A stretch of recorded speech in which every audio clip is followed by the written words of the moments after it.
अब क्या होता है, जब नई नई वस्तु मिलती है ना तो लोग दिखावा बहुत करते हैं। मान लो कोई नया नया फ़ोन ले ले तो फ़ोन ना आए फिर भी निकाल निकाल के दिखाएगा ज़बरदस्ती। दिखावे की बड़ी आदत होती है मनुष्य को, होती है ना। एक माता जी ने ऐसे ही नई नई सोने की अंगूठी बनवाई महाराज। अब अपनी अड़ोस पड़ोस की सखियों के पास गई, दिखाने लगी, कोई ना देखे बेचारी की अंगूठी, सब बात में व्यस्त। अब नई नई ली है तो उस दिन मान लो कि सबरी बातें हाथ से ही होंगी, मुंह से तो होंगी नहीं। कोई नई नई वस्तु यदि ले लो तो वो बात फिर हाथ से ही होगी, हाथ दिखा दिखा करके बात करें, लेकिन कोई देखे ही ना। अब देखे नहीं तो मन में एक इच्छा रह गई कि कोई पूछ ही नहीं रहा है, अंगूठी के बारे में चर्चा ही नहीं हो रही, तो क्या करना चाहिए। 2-3 दिन बीत गए महाराज, कोई न देखे। तो एक दिन इन्होंने उपाय किया, आग लगा दी पूरे घर में। अब आग लगा दी तो लोग आने लगे और पानी डालने लगे महाराज। तो इतने में ये पानी भी डलवा रही हैं तो हाथ दिखा दिखा करके डलवा रही हैं कि अब भी तो देख लो, पर कोई न देखे। तभी एक पड़ोसन थी, सखी थी, उसने देखी और कहा कि तैने अंगूठी ली, बड़ी प्यारी लग रही, कब ली? तो बोले अब क्या देखी, जब घर में आग लगानी पड़ गई तब मेरी अंगूठी देखी।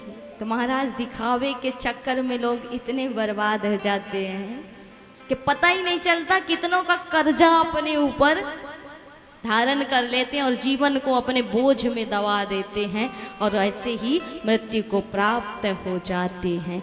इसलिए दिखावे में ज़्यादा नहीं पड़ना चाहिए। तो ऐसे ही राजा सत्यजीत की स्थिति, दिखावे में आ गए और दिखावे के चक्कर में उस मणि को लटका करके घूमने लगे महाराज पहन करके। भगवान ने देखा और पूछा कि ये बताइए आपके घर में कितने सदस्य महाराज? बोले एक मैं, एक मेरी पत्नी, एक मेरा भाई छोटा और एक मेरी पुत्री है अपनी। तो कुल मिलाकर के 3.5 प्राणी हो घर में। और 3.5 प्राणी हो फिर भी इतनी महंगी मणि रखते हो, इतना सोना देने वाली, इतनी संपत्ति देने वाली, क्या करोगे इसका? इसलिए मैं तुम्हें कहता हूँ कि इसे प्रजा पालन के लिए राजकोष में रख दो, प्रजा का पालन होगा। भगवान ने अपने लिए नहीं मांगा था, प्रजा के कल्याण के लिए मांगा था। लेकिन राजा सत्यजीत को ये बात अच्छी नहीं लगी, उन्होंने देने से मना कर दिया। भगवान ने कहा कोई बात नहीं, आपकी वस्तु है, मत दीजिए। वहाँ से चले गए। यही मणि इनके छोटे भाई प्रसेन जी ने धारण की और वो चले गए वन में शिकार के लिए। अब उस मणि को देख करके एक सिंह इनकी ओर आकर्षित हो गया, उसने इन्हें मारा और मार करके वो मणि ले ली महाराज। उसी सिंह को मार करके जामवंत जी ने इस मणि को लिया और सीधे अपनी गुफा में चले गए। इधर जब प्रसेन लौट करके नहीं आए तब सोचिए कि एक गीत इसीलिए बना है कि तू कौन है, तेरा नाम है क्या, सीता भी यहाँ बदनाम हुई। यहाँ जानकी माता को नहीं छोड़ा गया तो इंसान किस उम्मीद से, संसार से ये उम्मीद लगाता है महाराज कि मुझे छोड़ा जाएगा।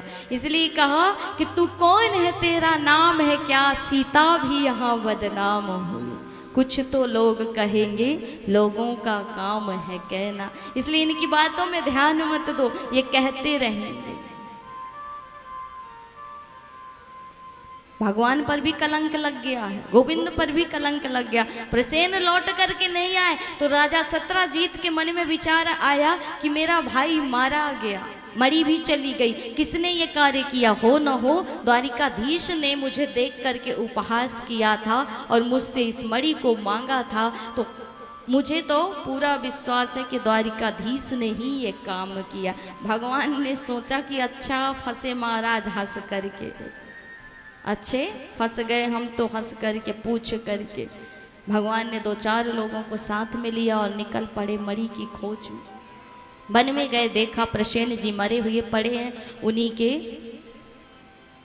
देह के पास सिंह के पैरों के निशान है। उसके पीछे पीछे चल पड़े। तो सिंह भी मरा हुआ पड़ा था। वहाँ से रीछ के पैरों के निशान थे और उन निशान का पीछा करते ही प्रभु पहुँच गए जामवंत जी की गुफा में। जामवंत जी की पुत्री उस मणि से खेल रही थी, जाम्बवती जी। उस मणि को भगवान लेने के लिए बढ़े तो वो चिल्लाने लगी, पुकारने लगी। जामवंत जी निकल करके आए, भगवान के साथ इनका युद्ध हुआ, लेकिन महाराज जामवंत जी की नस नस ढीली है गई, पर भगवान को हरा ही नहीं पाए। तब हाथ जोड़ करके प्रणाम किया कि प्रभु मैं समझ गया आप कोई और नहीं, मेरे राम ही हो जो मेरी इच्छा की पूर्ति के लिए आए हो। त्रेता युग में जब राम रावण युद्ध चले तो रावण का अंत हुआ और राम जब बैठे हुए थे तो यहाँ पर जामवंत जी बड़े उदास बैठे हुए थे। तो राम जी ने पूछा कि जामवंत जी ये बताइए इतनी उदासी क्यों मुख पर, अब तो सब कार्य पूर्ण है गए, अब किस बात की उदासी। तो बोले महाराज सबके लिए कोई ना कोई समान योद्धा था, बलशाली था, मेरे लिए एक रावण ही मेरे समान बलशाली था, उसे भी आपने मार दिया। अब मेरे हाथ की खुजली तो गई नहीं महाराज, इसलिए मैं दुखी हूँ। तो ऐसा करो कि अब कोई मेरे समान योद्धा नहीं, सिर्फ आप ही बचे हो, तो मुझसे दो दो हाथ कर लो।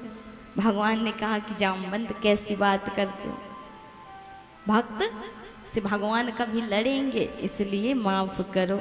तो महाराज क्या मेरी आकांक्षा पूरी नहीं होगी? भगवान ने कहा जरूर होगी, द्वापर युग में होगी, जब हम कृष्ण अवतार में आएंगे और द्वारिकाधीश बनेंगे, तब तुम्हारी इस इच्छा को पूरी करेंगे। तो आज जामवंत जी समझ गए कि मेरे प्रभु ही अवतार लेकर के आ चुके हैं। भगवान मुझे क्षमा करो, मुझसे गलती हो गई, मैं समझ गया कि आप मेरे राम हो। वो मणि प्रदान की और साथ में कहा प्रभु मेरी एक कन्या है, इसे भी स्वीकार करो और मुझे अब मुक्ति दो, मैं एकांत का सेवन करूं, भजन करूं।